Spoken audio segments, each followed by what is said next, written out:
So ఇక్కడ ముఖ్యంగా మనం చూసుకుంటే సార్ ఫస్ట్ అండ్ ఫార్మోస్ట్ ఏంటంటే ఇప్పుడు రాబోయే ఎలక్షన్స్లో ఈ ఎలక్షన్స్లో ఓటింగ్ ఉంది 13th మే రోజున.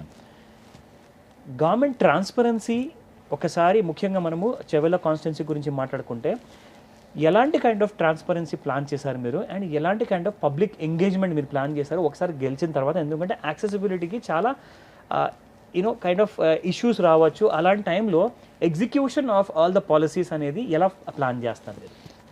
నాకు చెవెల్లో ఒక ఆఫీస్ ఉన్నది అండ్ సిటీలో ఒక ఆఫీస్ ఉన్నది, గ్రామీణ ప్రాంతం.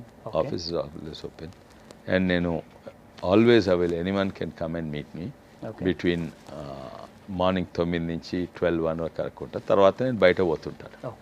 I will be travelling more than they coming. నేను ప్రతి గ్రామం తిరగదు, ప్రతి area, especially in rural area I do more.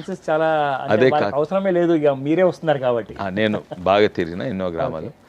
కానీ I also have a help line and email and all. Now it's on the QR code. And మొదలు QR code లేకుండే, ఇప్పుడు all youngsters QR code పెట్టుకోండి.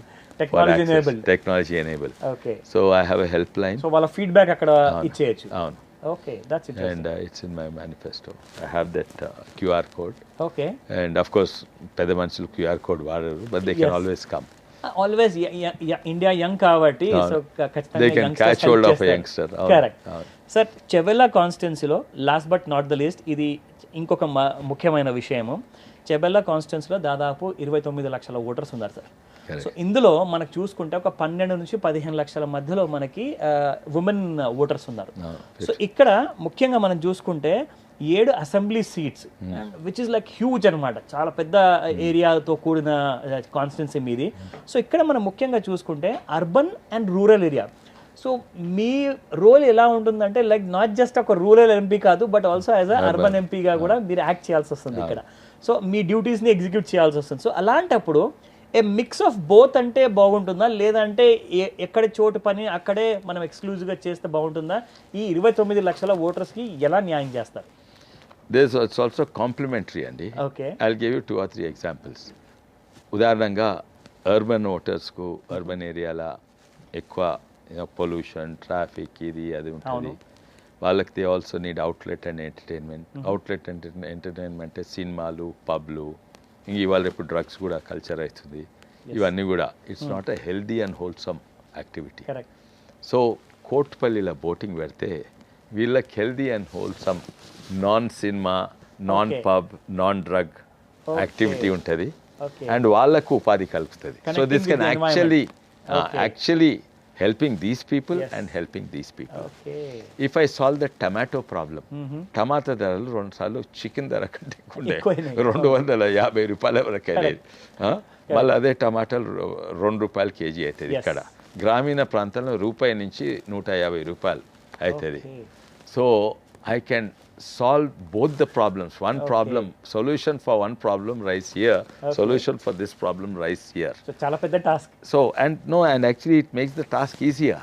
If you say they are complementary and of course konni simple problems are local only. మోరీలు ఇక్కడ మంచి లేకుంటే గ్రామీణ ప్రజలు ఏం చేయగలరు, అక్కడ సాగునీరు ఏం లేకుంటే ఇక్కడ వాళ్ళు ఏం చేయగలరు. Those are there, but there are some areas which actually complements each other. This diversity complements. అయితే అవి చేస్తున్నాను. అండ్ నేను యాజ్ ఐ టోల్డ్ యూ, నేను ఈవెన్ నౌ నేను లాస్ట్ ఇయర్ కుస్మల్ పెట్టిన. ముఖ్యంగా నాకు 35 ఎకరాలు ఉన్నది మా కొడుకుల పేరు మీద, అందరు మా ఫ్యామిలీ పేరు మీద దాదాపు 50 ఎకరాలు అట్లా ఉంటుండొచ్చు. అయితే నేను యూక్లిప్టస్ పెడితే 10 ఏళ్ళ తర్వాత చూసుకోవచ్చు. You don't have to spend time. కానీ కొంచెము కౌలుకి ఇస్తా, కొంచెం ఆల్వేస్ నేను సొంతగా చేస్తా. 5 ఎకరాలు కుసుమలు పెట్టిన. ఇంకోటి కొత్త పంటలు, ఇప్పుడు సో మెనీ పంటలు ఇక్కడ పోయినాయి అండ్ అవి తీసుకొచ్చి పెడుతున్నాను.